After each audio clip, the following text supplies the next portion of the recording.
আসসালামু আলাইকুম, আমি প্রকৌশলী মোহাম্মদ রমজান আলী। আজকে আপনাদের দেখাবো স্যামসাং ব্র্যান্ডের 55 ইঞ্চি একটি টিভি, যেটি সমস্যা ছিল টিভি ডিসপ্লে লাফাইতো এবং বাফারিং করতো।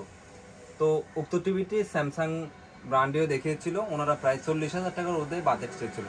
তো আমাদের সম্মানিত ক্লায়েন্ট আমাদের কাছে নিয়ে আসছে, আমরা মাত্র 7,000 টাকার মধ্যে আমরা কাজটি কম করে দিয়েছি এবং যেটি দেখা যাচ্ছে একদম ক্রিস্টাল অ্যান্ড ক্লিয়ার আছে।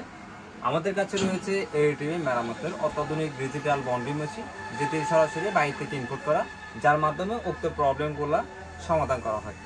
আপনার বাসা কিংবা অফিসে যে কোনো ব্র্যান্ডে কিংবা যে কোনো ইঞ্চি টিভি আমাদের কাছে মেরামত করতে পারবেন। স্যার, আপনি তো আমাদের কাছে টিভিটি নিয়ে আসলেন। অন্য এক জায়গায় কথা বলা হয়েছিল, ওখানে প্রায় 40-45 হাজার টাকার মতো চেয়েছিল। পরে এখানে আমাদের আগেও একজন এখান থেকে ঠিক করে নিয়ে গিয়েছিল, যার ফলে আমরা সন্ধান পাই এখানে অত্যাধুনিক মেশিন আছে। বললো যে এই ডিসপ্লে ঠিক করে দিতে পারবে 7,000 টাকার মধ্যে। আমাদের ভিডিওটা যিনি দেখবেন তারা কি আমাদের কাছে আসতে পারবে? আপনি কি এটা আত্মবিশ্বাস মনে করেন?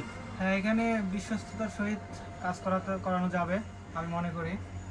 এখানে কাজ আমি দেখলাম, আমি কিছুক্ষণ বসেও ছিলাম, কাজ করার কোয়ালিটি সব কিছুই পর্যবেক্ষণ করেছি, মোটামুটি ভালো। আপনারাও আসতে পারেন, এখানে কাজ করে নিতে পারেন। ভালো পরিবেশও ভালো, কাজও ভালো। ওকে, ধন্যবাদ। ইনশাআল্লাহ আমরা চেষ্টা করবো আপনাদের ভালো একটি সার্ভিস উপহার দেওয়ার জন্য। আপনার বাসা কিংবা অফিসে যে কোনো ব্র্যান্ডে কিংবা যে কোনো ইঞ্চি টিভি আমাদের কাছে মেরামত করতে পারবেন বিশ্বস্ত প্রতিষ্ঠান হিসেবে। ততক্ষণ পর্যন্ত ভালো থাকুন, সুস্থ থাকুন। ধন্যবাদ। আসসালামু আলাইকুম।